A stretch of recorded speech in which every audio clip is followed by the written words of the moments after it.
नमस्कार दोस्तों, स्वागत है आपका सीपी स्मार्ट क्लासेस में। दोस्तों, आज बहुत ही अच्छा दिन है, बहुत अच्छी खबरें हैं आज की इस वीडियो में। तो वीडियो को पूरा देखिएगा और वीडियो को तुरंत लाइक और शेयर करें। शुरू करते हैं वीडियो।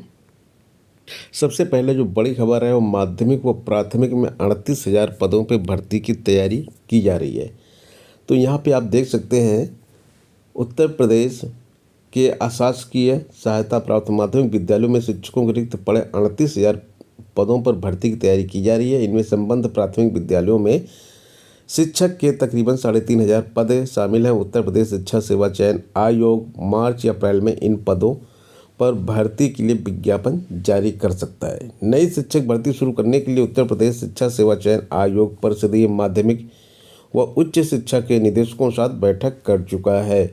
ये बैठक जो अभी इसी महीने हुई थी, उसी के बारे में यहाँ पे कहा जा रहा है। माध्यमिक विद्यालयों में 31 मार्च तक रिक्त होने जा रहे पदों की संख्या के बारे में शिक्षा सेवा चयन आयोग ने माध्यमिक शिक्षा निदेशक से जानकारी मांगी है। वहीं अशासकीय महाविद्यालयों में 30 जून तक रिक्त पदों का ब्यौरा उच्च शिक्षा निदेशालय से मांगा गया है। सूत्रों का कहना है कि माध्यमिक शिक्षा विभाग की ओर से उपलब्ध कराई गई सूचना के अनुसार अशासकीय सहायता प्राप्त माध्यमिक विद्यालयों में सहायक अध्यापक यानी कि टीजीटी, प्रवक्ता पीजीटी और इससे संबद्ध प्राथमिक विद्यालयों में शिक्षकों के कुल 38,000 रिक्त पद हैं। 38,000 टोटल पद हैं और इनमें टीजीटी और पीजीटी के करीबन 34,500 पद शामिल हैं। तो ये हो गया नई भर्ती के लिए आपके पदों की संख्या। मतलब अभी जो भर्ती आ रही है उसमें आप देख रहे हैं कि 4 से 5,000 के पद आ रहे हैं, लेकिन जो नई टीजीटी की भर्ती आ रही है 34,500 पदों में आ रही है। 34,500 पदों की ये जो भर्ती आ रही है, इसके लिए आपका बेस बिल्कुल तैयार होना चाहिए। बेस तैयार कब होगा? जब 2022 की भर्ती को आप सीरियसली लेंगे। जो परीक्षा अप्रैल में होने जा रही है, इसकी तैयारी अगर अच्छे से करेंगे तभी आप इसमें, अगर मान लीजिए नहीं सेलेक्ट हो पाते हैं तो यहाँ पे आप ज़रूर सेलेक्ट हो जाएंगे। क्योंकि जब पद ज़्यादा रहते हैं तो जिनकी तैयारी अच्छी होती है, जिनको सब्जेक्ट की जानकारी होती है, वो यहाँ से निकल जाते हैं, उनकी नौकरी लग जाती है। ये नहीं कि जब भर्ती आ जाएगी तो हम तैयारी करेंगे, ऐसा नहीं होता है बिल्कुल। और बहुत सारे छात्र देख रहे होंगे आप, बिहार में जो भर्तियां आ रही हैं, पद वहाँ पे खाली जा रहे हैं। 22,000 पद एक भर्ती में खाली जा रहा है। शिक्षकों क्यों जा रहा है खाली? क्योंकि छात्र प्रिपेयर्ड नहीं है पूरी तरह से, उनका बेस सही नहीं है। और जिनका बेस सही है वो निकल जा रहे हैं, वो सिलेक्ट हो जा रहे हैं। बेस बनाने में टाइम लगता है, इसलिए शिक्षक भर्ती के लिए आपकी पढ़ाई समय से ज़रूरी है। अब आगे देखते हैं इसमें क्या लिखा हुआ है। सूत्रों का कहना है कि एक बार फिर निदेशकों की बैठक बुलाई जानी है। डायरेक्टर्स की बैठक एक बार फिर से बुलाई जाएगी ताकि भर्ती की तैयारियों को अंतिम रूप दिया जा सके। सब कुछ ठीक रहा तो मार्च के अंत या अप्रैल के शुरुआत में नई भर्ती का विज्ञापन जारी होगा।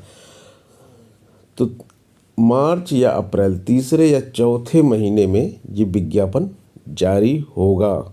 अशासकीय महाविद्यालयों में असिस्टेंट प्रोफेसर के 1,000 पद रिक्त हैं। 1,017 पदों पे भर्ती ऑलरेडी चल रही है और 1,000 पद वहाँ पे और रिक्त पाए गए हैं और इसका प्रस्ताव भर्ती आयोग को भेजने की तैयारी की जा रही है। अल्पसंख्यक महाविद्यालयों एवं अटल आवासीय विद्यालयों में भी भर्ती की जिम्मेदारी आयोग को दी गई है। ये भर्ती भी होगी। तो हम UPHESC के विज्ञापन संख्या 51 की अगर हम बात करेंगे, जिसकी परीक्षा फरवरी में हो रही है, 1,017 पद हैं। अगर आपका बेस यहाँ पे मजबूत नहीं है तो आप इस भर्ती में कैसे पास होंगे? 1,000 की नई भर्ती आ रही है असिस्टेंट प्रोफेसर की। 1,000 पदों की नई भर्ती असिस्टेंट प्रोफेसर की आ रही है, तो यहाँ पे आप कैसे पास होंगे? और जो प्राथमिक की भर्ती है, कितने पद खाली हैं प्राथमिक के? 3,500 पद खाली हैं। 34,500 टीजीटी पीजीटी के और 3,500 पद प्राथमिक के खाली हैं। तो सब मिला के 38,000 पद खाली हैं। ये प्राथमिक विद्यालय वो विद्यालय हैं जो इन माध्यमिक विद्यालयों से संबद्ध हैं। तो ये एक छोटी भर्ती प्राथमिक विद्यालयों की भी आएगी। बिहार में सहायक अभियंता के पद भरे जा रहे हैं संविदा के आधार पर।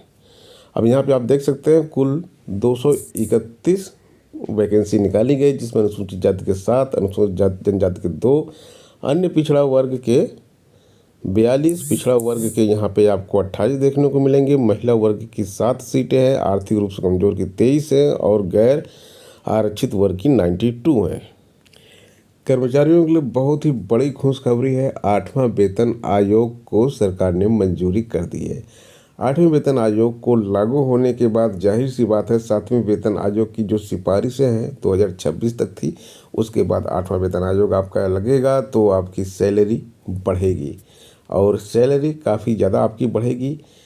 और कितनी बढ़ जाएगी इसके बारे में बात कर लेते हैं। जैसे कि एक अनुमान अभी मैं बता रहा हूँ, आपको अनुमान बता रहा हूँ एक। जैसे कि आप टीजीटी शिक्षक हैं, शिक्षकों से लेते हैं टीजीटी, पीजीटी शिक्षक हैं आप, तो टीजीटी शिक्षक हैं तो आपकी सैलरी जो है ये करीब 90,000 के आसपास चली जाएगी। पीजीटी शिक्षक हैं तो आपका 1,20,000 के आसपास सैलरी चली जाएगी। आरओ हैं तो और ज़्यादा सैलरी चली जाएगी। और सब इंस्पेक्टर हैं, दरोगा हैं तो सैलरी करीब इतनी चली जाएगी। और इसी तरह से अगर आप प्राथमिक शिक्षक हैं तो कम से कम 70,000 से आपकी स्टार्टिंग होगी सैलरी। स्टार्टिंग मतलब ग्रेड पे वगैरह लगा के, वो सब इंक्रीमेंट वगैरह लगा के जो नई ज्वाइनिंग करेंगे उनको 70-75,000 रुपये सैलरी, शिक्षक की सैलरी यहाँ पे मिलेगी। क्योंकि इसमें और भी बहुत सारी चीज़ें होती हैं जो यहाँ पे बताया जा रहा है कि इसमें दिया गया है। दोगुनी हो सकती वेतन। केंद्रीय कर्मचारियों के वेतन के 18 लेवल हैं। लेवल 1 कर्मचारियों की बेसिक सैलरी 18,000 है। 1,800 रुपये के ग्रेड पे के साथ 18,000 रुपये है। इसे 8वें वेतनमान में बढ़ाकर 34,560 रुपये किया जा रहा है। यानी कि मिनिमम वेज जो सबसे कम सैलरी होती है किसी की भी, वो 18,000 जो अभी आज की डेट में डिसाइड किया गया है, चाहे वो प्यून हो, चपरासी हो या कुछ भी हो, उसकी सैलरी 34,560 की जा रही है। जब 18,000 वाले की सैलरी 34,000 की जा रही है तो आपकी सैलरी कितनी की जाएगी? क्योंकि आपकी सैलरी तो अभी आपको मालूम ही है कितनी है। केंद्र में कैबिनेट सचिव स्तर के अधिकारियों की लेवल 18 के तहत अधिकतम 2.5 लाख रुपए की बेसिक सैलरी मिलती है। यह बढ़ाकर 4.5 लाख से ज़्यादा की जा रही, 4,08,000। देख लीजिए 2.5 लाख वाली बेसिक सैलरी जो है 4.8 की जा रही है। तो इतना ज़्यादा वेतन बढ़ रहा है। और जो यहाँ पे वेतन आयोग लगे हैं तो उसमें सैलरी किस तरह से बढ़ी है एक नज़र इस पे डालते हैं। पहला वेतन आयोग 46 और 47 पे लगा था। प्रतिमाह न्यूनतम वेतन उसने क्या बोला कि 55 रुपये से कम किसी की सैलरी नहीं होनी चाहिए, मिनिमम 55 रुपये सैलरी हम देंगे। दूसरा वेतन आयोग लगा 57 से 59 पे, तो इन्होंने बोला कि नहीं 55 रुपये में गुजारा नहीं हो सकता, इस समय 80 रुपये मिनिमम वेतन होना चाहिए। तीसरा वेतन लगा 1970 से 73 में, तो इन्होंने बोला कि भाई 80 रुपये नहीं 185 रुपये मिनिमम वेतन होना चाहिए। चौथा वेतन आयोग लगा 83 से 86 में, तो इन्होंने बोला कि 750 रुपये मिनिमम वेतन होना चाहिए। फिर आया 5वां वेतन आयोग। 5वें वेतन आयोग में एकदम तेज़ी से बढ़ोतरी हुई और 750 रुपये का जो वेतन था वो 2550 हो गया। ये 1994-97 की बात है ये। और फिर छठा वेतन आयोग आया। छठा वेतन आयोग में 7,000 हो गया। फिर 7वां वेतन आया। 7वां वेतन आयोग में 18,000 इसको कर दिया गया। 14-16 में आया था। तो 18,000 मिनिमम वेतन मिलता था, चाहे वो सबसे नीचे का कर्मचारी क्यों ना हो। अब 8वां वेतन आयोग आ रहा है तो 18,000 को बढ़ा के कितना किया गया है? 34,560 रुपये किया गया है। तो यहाँ पे आप देख सकते हैं, उस हिसाब से देखेंगे तो थोड़ा सा आपको लगेगा कि भाई 7,000 था 18,000 कर दिया इन्होंने, दुगने से भी ज़्यादा किया था। और भी 18,000 था तो इसको 36,000 से भी ज़्यादा करना चाहिए था, करीब 40,000 के आसपास करना चाहिए था, लेकिन 40,000 नहीं किया, फिर भी 34,506 किया है। दोस्तों बैंकों में भर्ती के लिए परीक्षा कैलेंडर यहाँ पे जारी कर दिया गया है। प्रारंभिक परीक्षाएं दी गई हैं। ऑफिसर स्केल का 27 जुलाई, 2 अगस्त और 3 अगस्त को। ऑफिस असिस्टेंट की 30 अगस्त, 6 और 7 सितंबर की। ऑफिस स्केल का के 13 सितंबर। और इसी तरह से ये प्रारंभिक परीक्षाएं हैं। पीएसबी की परीक्षा भी यहाँ पे दी गई है अक्टूबर में, 4-5 अक्टूबर को। स्पेशलिस्ट ऑफिसर की 22-23 नवंबर को। तो आप यहाँ पे इसके हिसाब से अपनी तैयारी कर सकते हैं, क्योंकि महत्वपूर्ण तिथियाँ जब आपके पास रहती हैं तो आपका भी एक माहौल बनता है पढ़ाई का, और उसको बेस मान के उसी हिसाब से कितना टाइम है, टाइम मैनेजमेंट आप कर सकते हैं। अपना पढ़ाई का जो शेड्यूल है, स्ट्रेटेजी है, वो सब आप बना सकते हैं। सिपाही भर्ती के लिए उत्तर प्रदेश में 10 फरवरी से दौड़ शुरू हो सकती है। तो जो भी छात्र इसमें पास हुए हैं लिखित परीक्षा में, दौड़ की तैयारी करें। 10 फरवरी बहुत दूर नहीं है। प्रैक्टिस अगर आपकी रहेगी तो जो फिजिकल आप परीक्षा पास करेंगे उसके बाद ही पुलिस में आपको नौकरी मिलेगी। बीएड जो है 10 साल के बाद फिर से 1 साल का होने जा रहा है। 10 वर्षों के बाद एक बार फिर बीएड कोर्स में बड़ा बदलाव होने जा रहा है। 1 वर्षीय बीएड कोर्स की शुरुआत फिर से होगी। National council for teacher education ने 1 वर्षीय बीएड कोर्स को मंजूरी प्रदान कर दी है। एनसीटीई की बैठक में 1 वर्षीय बीएड सहित टीचिंग कोर्स को लेकर कई निर्णय लिए गए हैं।